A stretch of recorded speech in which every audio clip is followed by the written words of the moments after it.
देखिए इसका एक न्यूमेरिकल है, ध्यान से समझिएगा। लिखा है G इज इक्वल टू ई। ई इसका एक एलिमेंट है, यानी G क्या है, सेट है, उसमें एलिमेंट क्या है, ई है। ई कैसा एलिमेंट होता है, आइडेंटिटी एलिमेंट होता है। ठीक है, कैसे पहचाना हमने, लिखा तो कहीं है नहीं।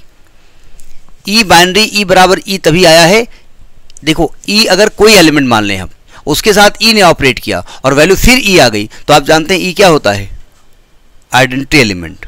ठीक, तो कहते हैं ये बाइनरी ऑपरेशन पे डिफाइंड है, तो प्रूफ शो करो कि जी बाइनरी या ग्रुप, ये ग्रुप है। कैसे करेंगे, देखिए ग्रुप के लिए क्या क्या करना पड़ेगा। ग्रुप के लिए आपको इसमें 4 प्रॉपर्टीज को फॉलो करना पड़ेगा। ठीक है, तो नंबर सोल्यूशन में सबसे पहले कौन सा लॉ है, क्लोजर लॉ। क्लोज नहीं, पहला हम क्लोजर लॉ लेके चल रहे हैं।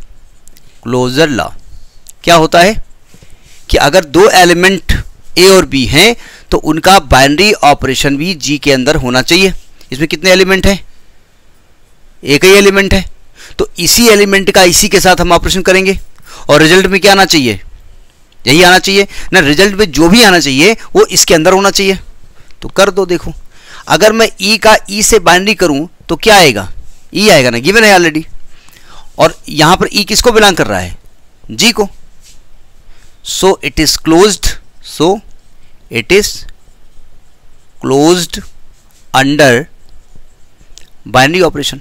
नहीं क्लोज है, ये तो कहा उन्होंने कि भाई ई का अगर आप ई के साथ करेंगे बाइनरी ऑपरेशन तो जो रिजल्ट आए वो जी के अंदर होना चाहिए। दूसरी property associative property, associative property. देखो कितने एलिमेंट चाहिए हमको, 3 ABC, और यहाँ 3 नहीं है तो एक ही है, इसी को 3 बार लेना पड़ेगा। तो हम पहले ई बाइनरी ई निकालते हैं हम। ई बाइनरी ई क्या कहलाएगा, ई, और फिर बाहर फिर बाइनरी, तो इसकी वैल्यू ई आ गई। यानी हम पहले इस ब्रैकेट को सॉल्व किए फिर ई लिखा तो रिजल्ट ई आ गया। अच्छा मैं जरा उल्टा कर देता हूं, ई बाइनरी ई कर दें तब क्या होगा, ये क्या होगा, ई, यानी ई बाइनरी ई बराबर ई। सो ई बाइनरी ई करें फिर बाइनरी ई करें, या ई बाइनरी ई करें। So it follows associative property, associative property, ये एसोसिएटिव प्रॉपर्टी को फॉलो करता है। अच्छा तीसरी बात देखो, एग्जिस्टेंस ऑफ आइडेंटिटी।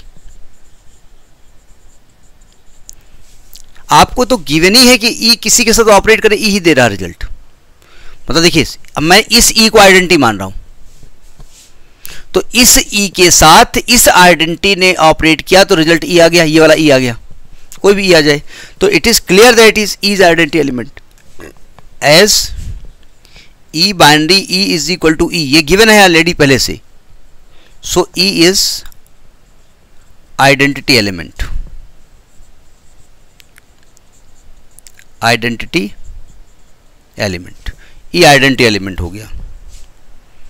ठीक है, अच्छा किसी भी नंबर का किसी और नंबर के साथ अगर आप बाइनरी ऑपरेशन करते हैं और रिजल्ट में आइडेंटिटी मिलता है तो इस दूसरे नंबर को क्या कहते हैं, inverse of E.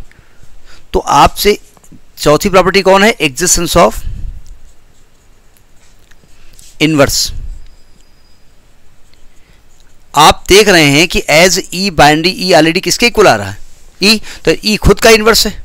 So a is inverse of itself, so e is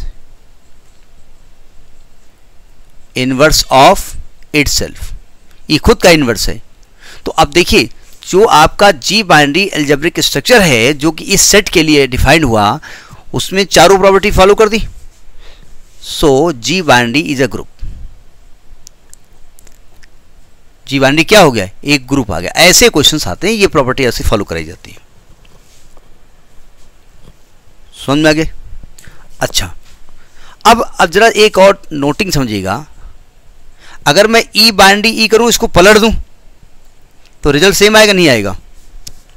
अब ये दिखेगा नहीं पलटा नहीं पलटा, लेकिन हमने कहा पहले ये ई, आप पहले ये लिख दिया बाद में ये लिख दिया, उससे कोई फर्क तो पड़ा नहीं। ये कौन सी प्रॉपर्टी कहलाती है? Commutative property. तो एक तरीके से जी बाइनरी एबिलियन ग्रुप भी है ये। अगर हमसे एबिलियन ग्रुप कह देते तो ये प्रॉपर्टी वहां भी फॉलो हो जाती, तो ये एबिलियन ग्रुप भी हो जाएगी। ठीक है, तो ये सबसे स्मॉलेस्ट ग्रुप कहलाता है। This is the smallest group, सबसे छोटा ग्रुप कहलाता है जो एक एलिमेंट लेकर के सब प्रॉपर्टीज को फॉलो करता है। ठीक है, तो ये एग्जांपल है, इस प्रकार से क्वेश्चन पूछे जाते हैं, नोट करिए।